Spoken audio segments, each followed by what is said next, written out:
All right, let's do it. Here you are swimming your first few laps with the SwimLab Pup Max. And we're going to talk about two things today. The first is head position, and the second will be stroke asymmetry. But we'll break them down pretty in depth.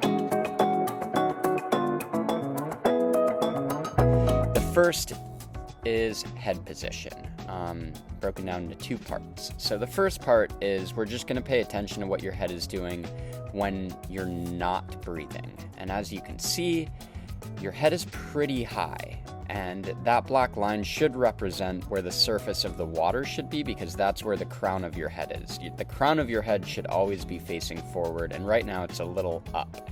And we'll get a better view when we look at this from the side. We actually place that blue weight at the bottom of the pool, so it gives us a good idea of where this vertical line is, where you should be looking down.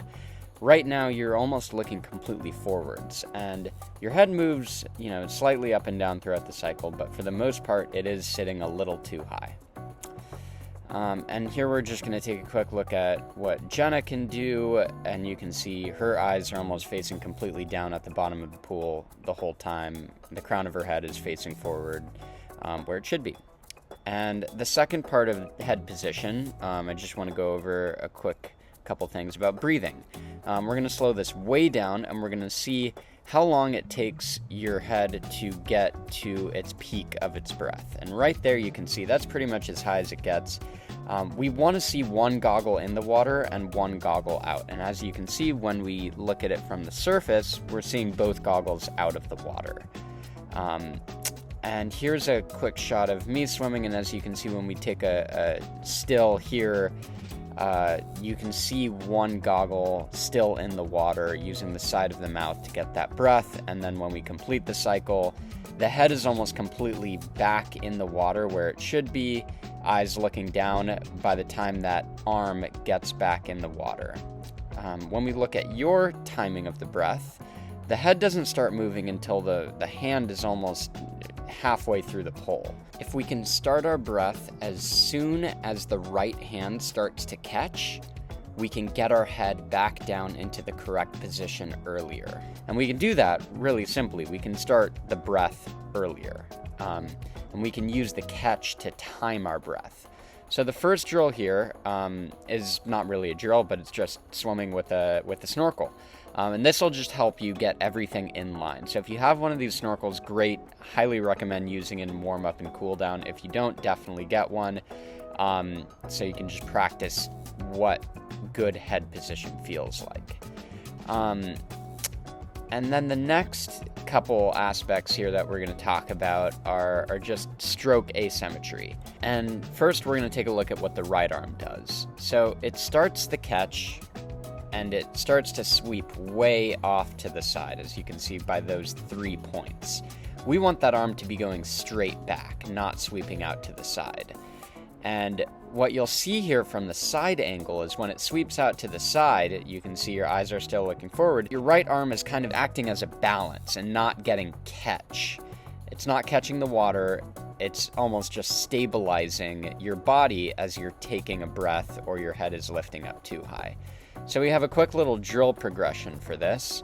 The first drill are these little baby pulls. So you can do this with both arms out in front. I like to do that and just alternate these mini pulls. You can think of it as front and back sculling. The second drill here is putting on a snorkel and just watching what your hands are doing. So you could do this with your hands in the water the whole time like this, and just making sure your hands are traveling completely forward and back beneath your center line. And then the third drill is breathing every 4 strokes. So you can practice looking at your hands, making sure they're tracking correctly, and then taking a breath and practicing keeping that good arm position. The second part here that we're going to talk about is what the left arm is doing. So right now the left arm is almost acting as, again, something to stabilize. And at the start of the catch, you can see your hand is facing up. I have this problem too. But as it continues to pull, it's drawing flat, and we're pushing water down, and we're rolling over that.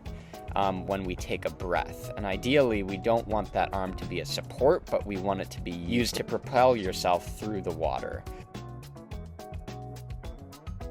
As you can see here, this is another shot of me swimming. As the left arm comes in, I breathe to my right as well. It gets into that early catch phase as opposed to pressing down. And this might come back to the timing of the breath again. And if we can breathe earlier, we probably wouldn't have this problem. But from an aerial view, you can see you're rolling over that arm because right now, your head is still taking a breath, but your arm is almost halfway pulling. Like your arm is almost at your head level where it should be straight out in front still.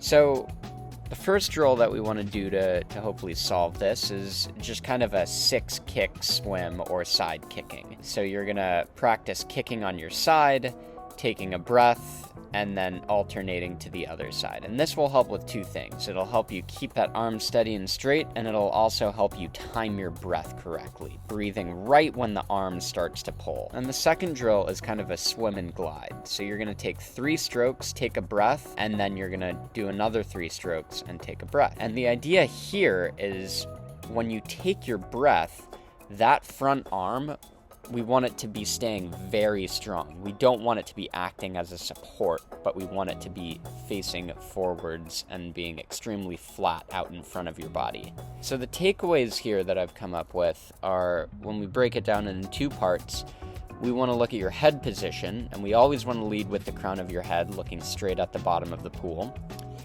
And then when we take a breath, we want 1 goggle in the water and 1 goggle out, and we do that just by turning our head directly to the side.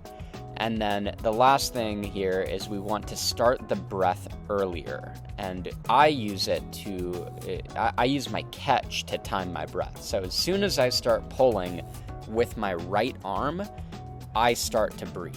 And that will help you breathe earlier and get your head back down into the correct position earlier. And then the second part is the stroke asymmetry that we talked about. And basically the overarching takeaway here is we want to use our core to stay balanced and not our arms. We want our arms to propel ourselves through the water and not to stabilize ourselves as we kind of go from side to side.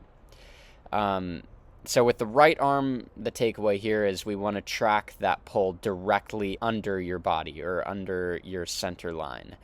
And then for your left arm, we almost want to delay the pull a little bit until your breath is complete. We want to avoid rolling over our left arm, and the way to do that is to keep that arm out and strong until the head is back down into the correct position.